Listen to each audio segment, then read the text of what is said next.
मेरे बच्चों, आज हम कुछ न्यूमेरिकल्स करेंगे। मैंने कल आपको एक एक्सरसाइज दी थी। उस एक्सरसाइज में मुझे लगता है आपको कुछ डाउट आए होंगे ज़रूर।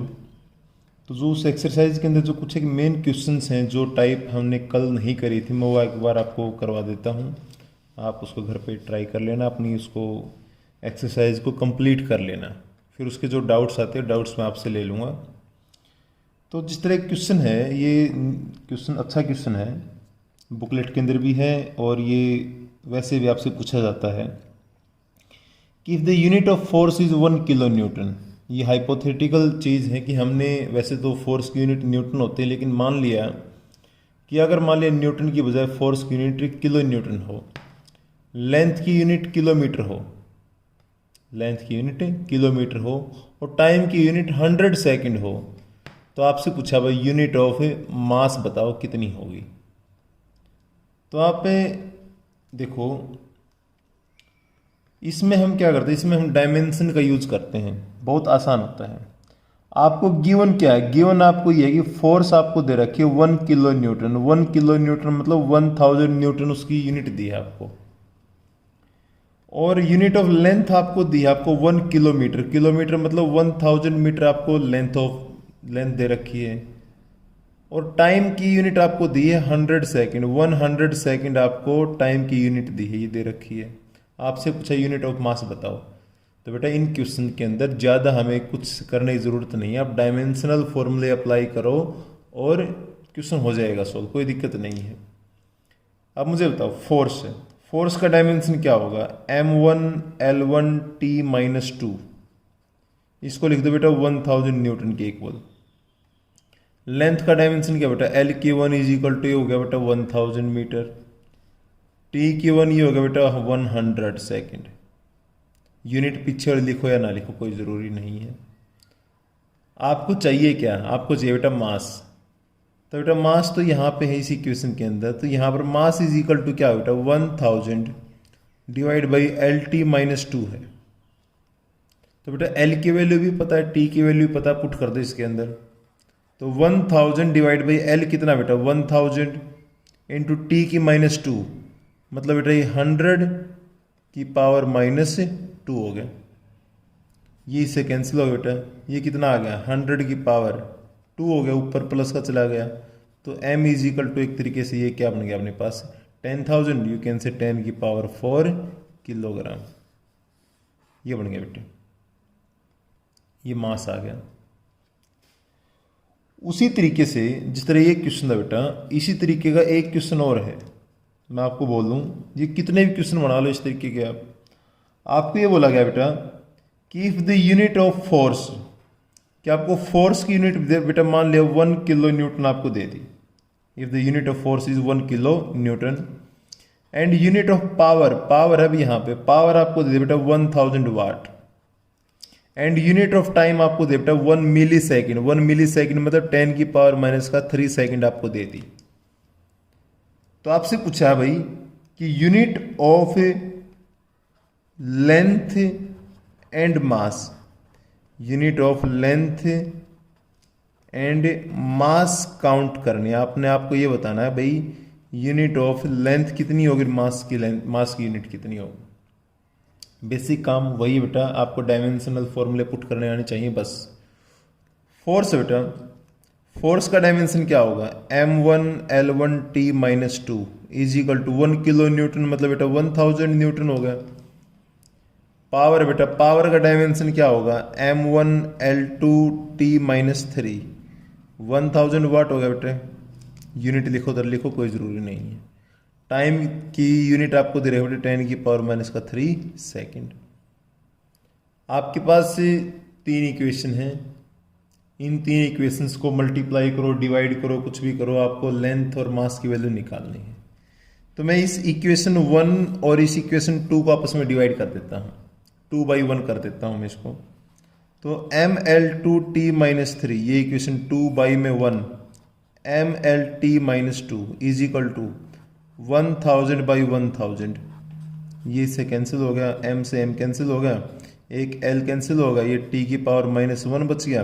तो ये बेटा L T minus one is equal to one आ गया। You can say L by T is equal to one आया, तो एल इज इक्वल टू कितना बेटा टी। क्या लेंथ का वही यूनिट होगी जो टाइम की है। L is equal to T का मतलब क्या होगा कि लेंथ की वही यूनिट होगी जो किसकी है, टाइम की है। तो एल इज इक्वल टू कितना बेटा 10 की पावर, टी कितना था 10 की पावर माइनस थ्री, तो एल इज इक्वल टू क्या 10 की पावर माइनस थ्री मीटर हो जाएगा। बस टाइम सेकंड में था, लेंथ मीटर में आ जाएगी। अब एल की वैल्यू पता लगी, टी की वैल्यू आपको पहले ही पता है, इक्वेशन 1 या 2 में पुट कर दो और मास की वैल्यू निकाल दो। तो फ्रॉम इक्वेशन 1 मैं इसको ऐसे लिख सकता हूँ m is equal to 1000 divide by L T minus two.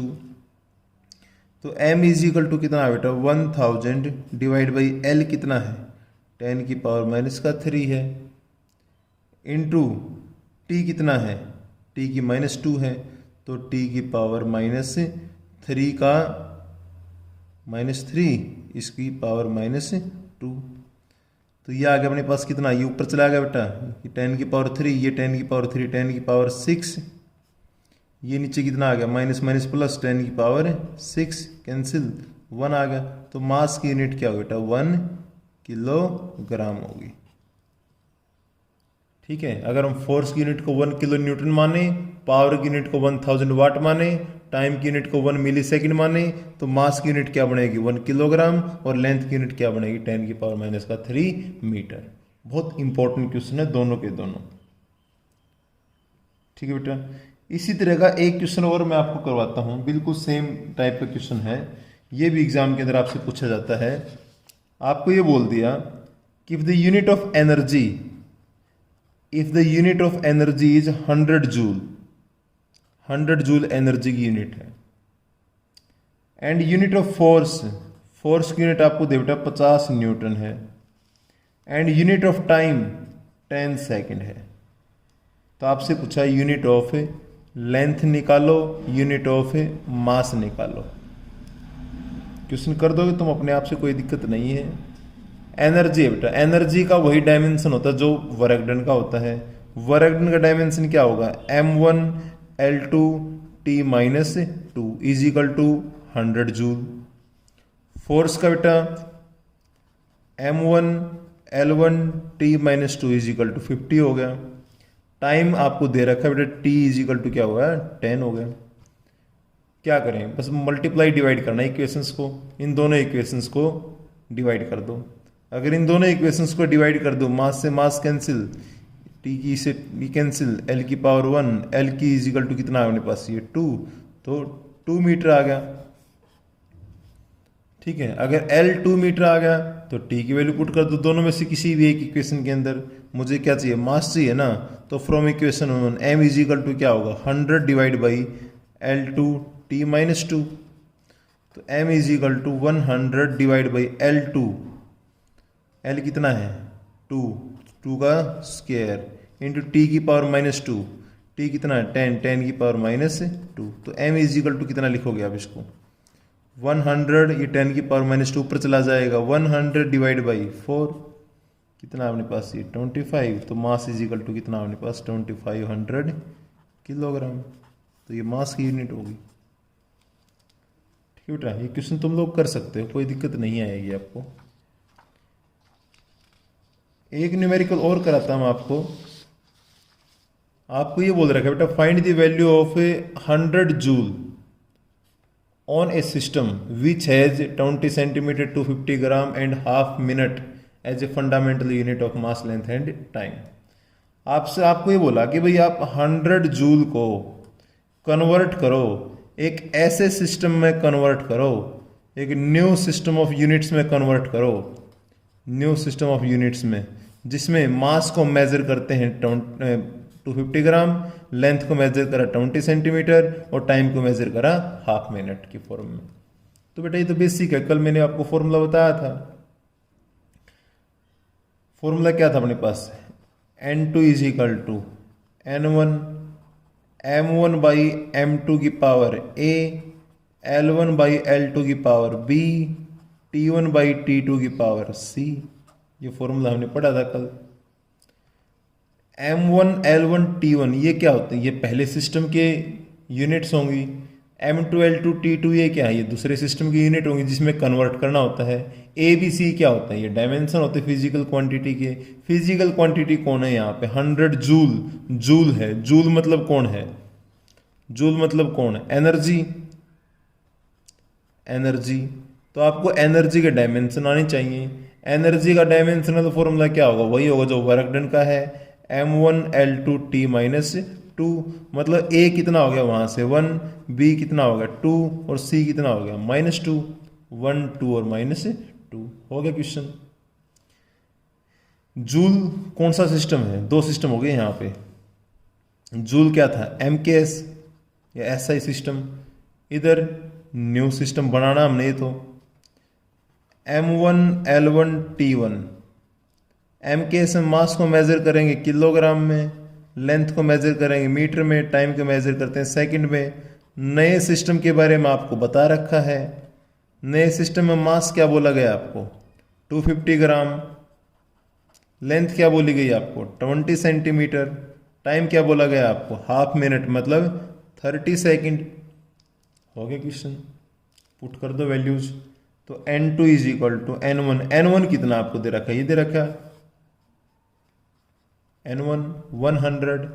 तो कितना आ गया 100 इंटू M1 1 किलोग्राम। 1 किलोग्राम में डायरेक्ट लिख देता हूँ। 1 किलोग्राम को मैं क्या लिख दूँ, 1000 ग्राम डिवाइड बाई 250 ग्राम। इसकी पावर क्या है, A कितना आपके पास 1। L1 बाई L2, L1 कितना हो गया 1 मीटर। मीटर को मैं सेंटीमीटर में बदल देता क्योंकि ये सेंटीमीटर में है, थोड़ा आसान रहेगा। 100 centimetre divide by L2 20 centimetre. इसकी पावर क्या है B कितना है 2। T1 1 सेकेंड, T2 कितना है 30 सेकेंड। इसकी पावर कितनी है C क्या है -2। सोल्व कर दो इसको, ग्राम से ग्राम कैंसिल, सेंटीमीटर से सेंटीमीटर कैंसिल। ये कितना आ गया अपने पास 5, ये कितना आ गया अपने पाज 4। तो N2 इज इक्वल टू कितना आ गया, ये 100 इंटू 4 इंटू 25 इंटू ये क्या हो 30 का स्क्वायर हो गया। 30 का स्क्वायर हो जाएगा ये। इसको क्या लिखोगे आप 1/30 की पावर -2, ये ऊपर जाएगा स्क्वायर हो जाएगा। तो N2 इज इक्वल टू कितना आ गया अपने पास ये। इसको ओवरऑल सोल्व करो, ये हो गया 900, 25 चौका 100, 2 2 4, यहाँ से आ गया अपने पास टोटल 9 × 10 की पावर 6, 10 की पावर 6 आ गया। तो आप क्या लिखोगे 100 जूल इज इक्वल टू 9 × 10 की power 6 new system of units. इसका आप ऐसे लिख दो बेटे, ठीक है। ये एक दो क्वेश्चन है जिसमें मुझे लगा कि आपको डाउट आ सकते हैं, तो मैं वो क्वेश्चन आपको करवा रहा हूँ। एक क्वेश्चन और करवाता हूँ आपको मैं इसी तरह का। आपको ये बोला गया है convert power of 1 megawatt. Power आपको दे रखी है बेटा 1 मेगावाट। पावर दे रखी है आपको 1 मेगावाट, मतलब 10 की पावर -6 वाट हो गया। सिस्टम कौन सा होगा ये, MKS हो गया, मतलब CGS SI सिस्टम हो गया। वाट दे रखा है ना, वाट तो SI यूनिट होती है। एक ऐसे सिस्टम में कन्वर्ट करना है जिसमें मास को मेजर करेंगे 10 किलोग्राम में, लेंथ को 1 डेसीमीटर में, टाइम को 1 मिनट में। तो कन्वर्ट करो, हो जाएगा, कोई दिक्कत नहीं है। पहले दे दो पावर है, पावर का डायमेंशनल फॉर्मूला क्या होगा M1L2T-3 work done by time होता है। तो यहां से पता लग गया हमें A कितना हो गया 1, B कितना हो गया 2, C कितना हो गया -3। दो सिस्टम हैं, पहला MKS होगा, ये SI होगा, दूसरा क्या होगा न्यू सिस्टम जो हमने बनाना है। ये दे रखा है आपको मास, लेंथ और टाइम। मास, लेंथ और टाइम। मास कितना है MKS में 1 किलोग्राम, लेंथ कितनी होगी 1 मीटर, टाइम कितना होगा 1 सेकंड। न्यू सिस्टम में मास कितना दे रखा है आपको 10 किलोग्राम, ये दे रखा है। नई लेंथ कितनी है 1 डेसीमीटर, नया टाइम कितना अपने पास 1 मिनट का है। 1 मिनट मतलब 60 सेकंड। 1 डेसीमीटर है, डेसीमीटर मतलब 10 की पावर -1 मीटर, ठीक है। तो कर दो सोल्व, हो गया क्वेश्चन। फॉर्मूला क्या होता है N2 is equal to N1 m1 में m2 की पावर a, l1/l2 की पावर b, t1/t2 की पावर c। तो n2 is equal to n1 कितना है, n1 10 की पावर -6, m1/m2 कितना है 1/10 इसकी पावर a कितना हो गया 1, l1/l2 1/10 की पावर -1 मीटर 10 की पावर -1 मीटर इसकी पावर 2, t1 कितना है अपने पास 1 सेकेंड बाई 60 इसकी पावर कितनी -3। सॉल्व कर दो क्वेश्चन को, 10 की पावर -6, 10 की पावर -1, 10 की पावर 2, ये हो गया 60 की पावर 3। सोल्व कर लो इसको, 66 की 3 60, ओवरऑल ये आ गया अपने पास, मल्टीप्लाई करोगे बिल्कुल वही वैल्यू आ जाएगी 2.16 10 की पावर 12, n2 आ जाएगा अपने पास ये। ठीक है बेटा, ये 2-3 न्यूमेरिकल मुझे ऐसा लगा कि आपके साथ डाउट हो सकते हैं, तो आप इसको चेकआउट कर लेना एक बार, ये एक्सरसाइज कंप्लीट करना। इसके बाद भी अगर कोई डाउट आता है फिर मुझे बताओ, मैं वो डाउट सॉल्व करूँगा, नहीं तो फिर हम कल नया पार्ट शुरू करेंगे इसका। ठीक है बेटा, सेकंड एक्सरसाइज करेंगे, सेकंड एप्लीकेशन करेंगे डायमेंशनल एनालिसिस की। टोटल 3 एप्लीकेशन है, एक हमने कर ली, 2 और करेंगे फिर हम।